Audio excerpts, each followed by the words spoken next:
mention too, we're going to try and feed you homework, things to read, things, videos to watch, so forth.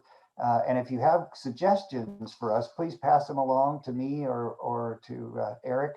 And if you see something good, I know I was talking to Stephen last night, and Emily, who was supposed to be here in my stead, had collected a wonderful list of resources that I will share out with all of you as possible things you might want to read or view, those of you who have varying experience.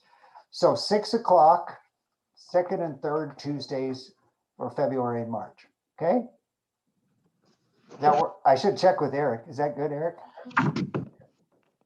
Yeah, I think that's fine. I mean, we've got our first decision, so this is good. The group found consensus on a decision. I'm proud of you. So tomorrow we will post on the website the meeting schedule through the end of March, and we will. I'll make an assumption that from April on will be to one meeting. We can change that if we need to by the end of March, but for now we'll post the regular schedule, first meeting of the month, first Tuesday of the month, except in February and March where we'll have 2 meetings per month. Sounds good, Eric. Thank you. And we'll stick with the 90 minutes for now. If we slop over a little bit, it's okay. I think one of the important things is if you're having a great conversation, I'm not going to cut that off, but I will remind you all that we are approaching or exceeding the time frame, and that we want to respect everybody's personal time too. Okay. David, you said the first and third Tuesdays. Yeah. Okay. Yeah. Just wanted to double check. So the next one will be the 16th of February. Okay. All right. Well, I'm going to move us on now. We're right on schedule. You guys are amazing. And I just wanted to do a couple of quick Zoom etiquette things. It's not a huge deal, but I would suggest you try and get on board a little bit early so that we're sure we can get you all connected up and everything. It went reasonably smoothly, except for dear Michelle tonight. We'll get that figured out. If you prefer to be referred to in a certain way, like Stephen, if you want to be Steve, change that in your name for the evening so that we're referring to you in the way you'd like. You're all doing a great job of muting and unmuting tonight. Raising your hands is great. You've all got great light on you, so that's wonderful. We've got some barking dogs or screaming kids in the background. That's, if you hear it, clip it, and then try and just be as attentive as possible while you're in the meeting. So those are just basics that I suggest for groups. Just to quickly on decision making, the resolution is pretty clear about that we're, of course, shooting for consensus, and consensus, of course, has a lot of listening associated with it and asking questions and making sure everybody's comfortable. But if at some point we need to finally make a decision and move on, because we can be consensusing for a long time, and that can be, you can end up with the tyranny of the minority. And so having done consensus for about 30 years, I have realized now that at some point you just got to vote and move on. And the resolution gives us the guidance on that if we have to vote, it's a simple majority, and then we move on, assuming that we have we need to have the right amount of people here. So anyway, so that, David, yes, will that be your decision to close off the conversation and ask for a vote? Yes. Okay. Yeah, I will give you plenty of time, but if we get beyond our agenda too much, then I'm going to probably say either we need more information or we need to make a decision. Okay. Yes, Spencer.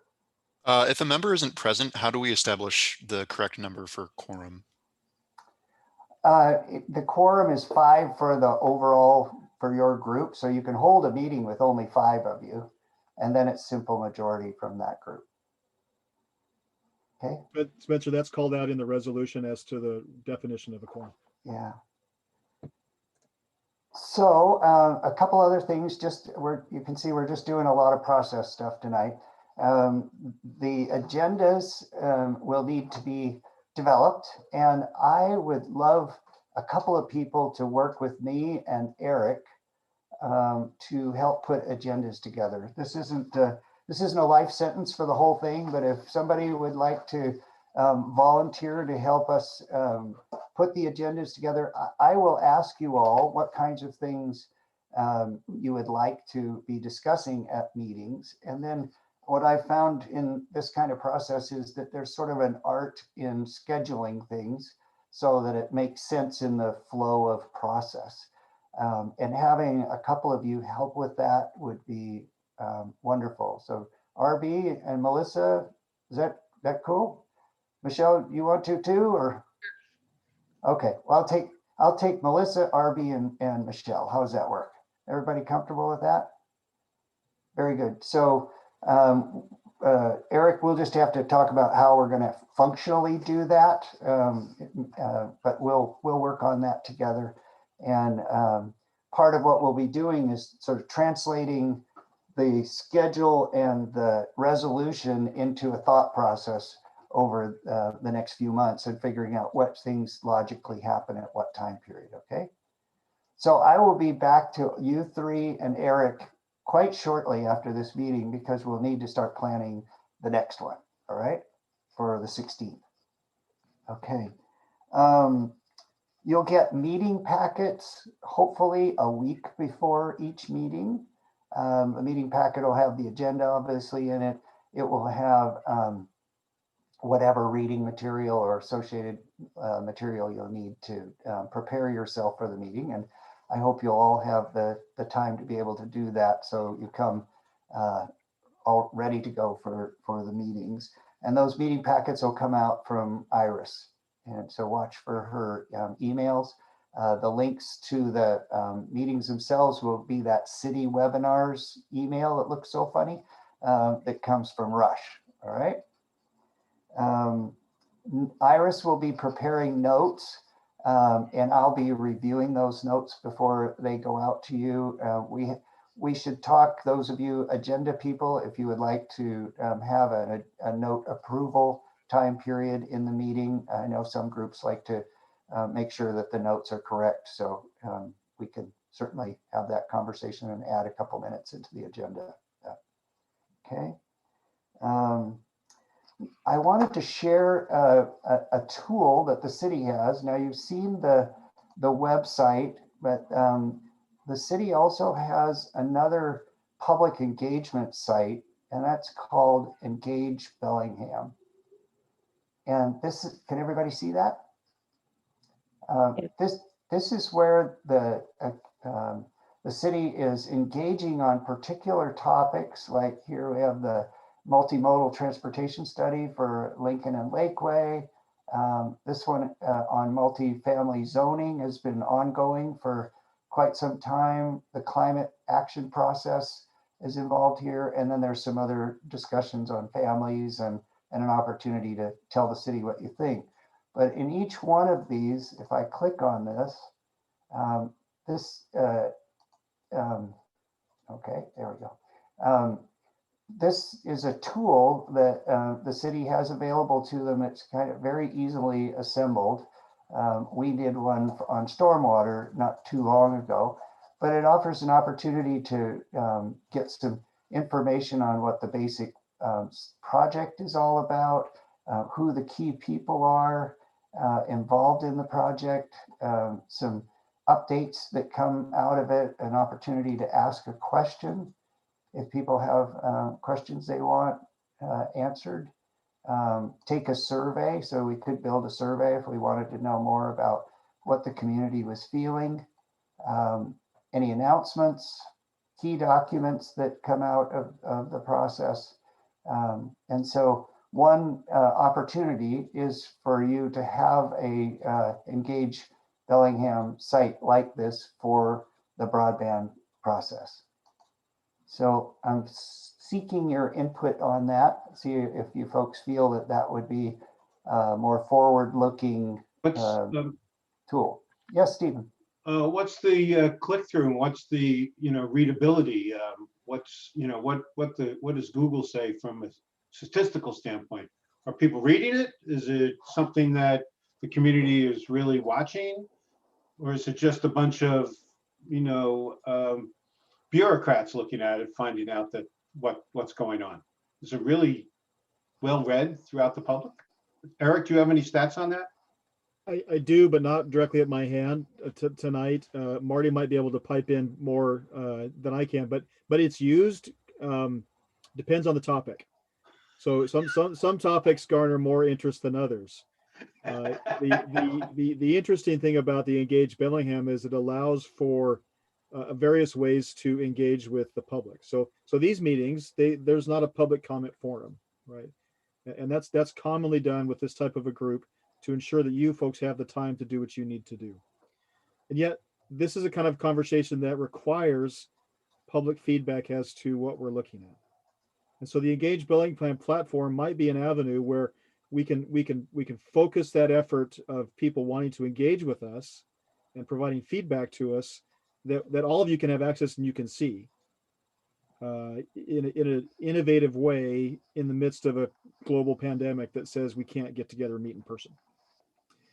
So it's a tool that's available. We don't have to make a decision tonight. We're meeting in 2 weeks. So maybe the other way to go is to not make a decision tonight, but to go the Engage Bellingham platform. We can share some information about how that could be used. It might be an awkward thing to make a decision in the absence of knowing more about it. So we certainly can build that up over time.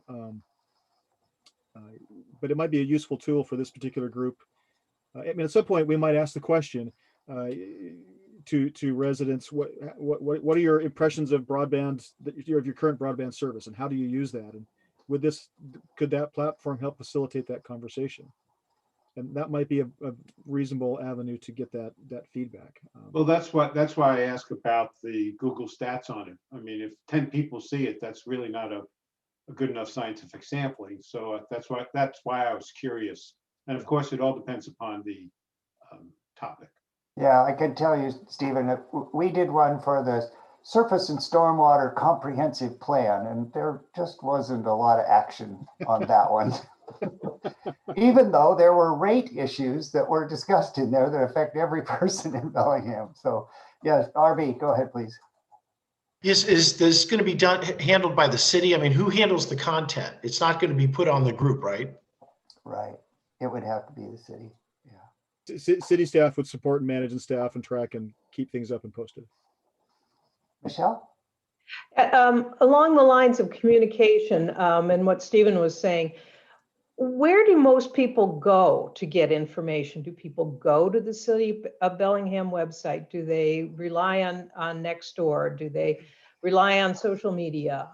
Because I think I get frustrated because I have to go to so many different places to get information on one topic. I would love it if everything could flow to Engage Bellingham, if we could make that happen. So that would be a question, is what is the best way for us to communicate and how frequently should we be doing that?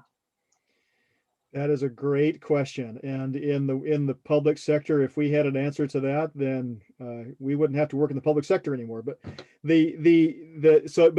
one of the strategies that we have is that we try to funnel the city's factual information to one source, right? So we have the city's webpage, and that's going to be the primary repository for all the information. The city uses Facebook, the city uses Twitter, and Marty can talk more about this. We use all of the social media avenues that we can. We have a small presence growing on Nextdoor.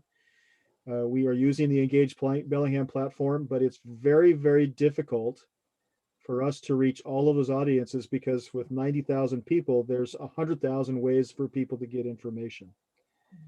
And what we don't want to do is we don't want to create an avenue where misinformation is being shared. So one of the strategies that's used is as we put information out, we always refer back to the source information. But that's a challenge. That is a real challenge. Is it Reddit? Is it Twitter? Is it,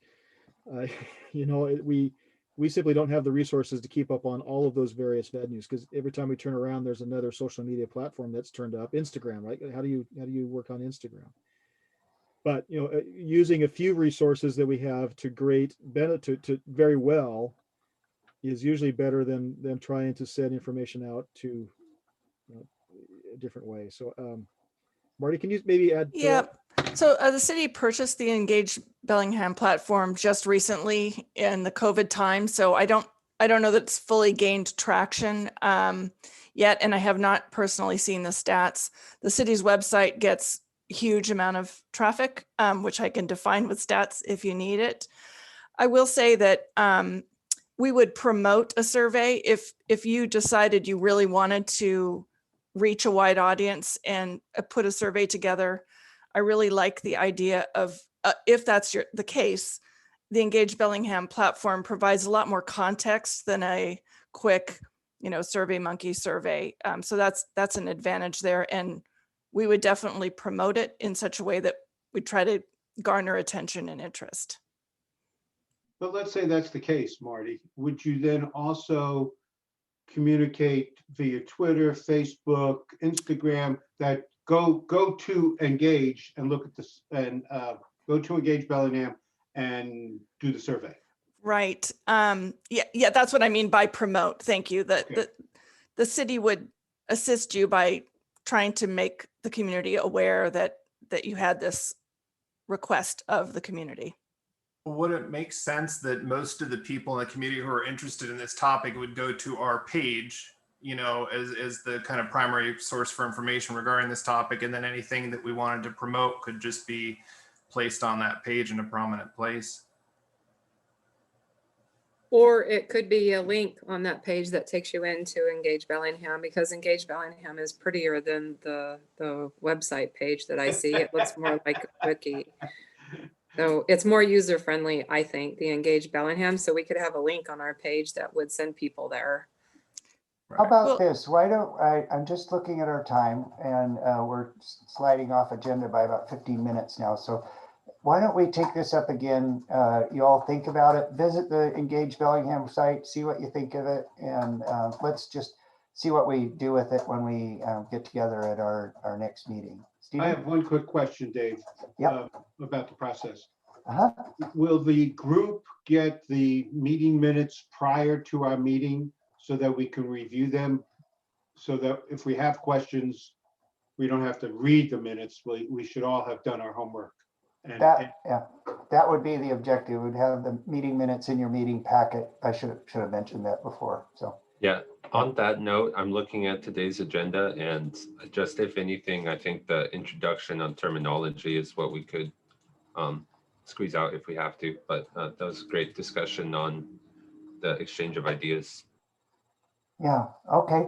Well, if you don't mind, let's move on. And I did want to do a quick little exercise with you, and this is partly to get you all involved.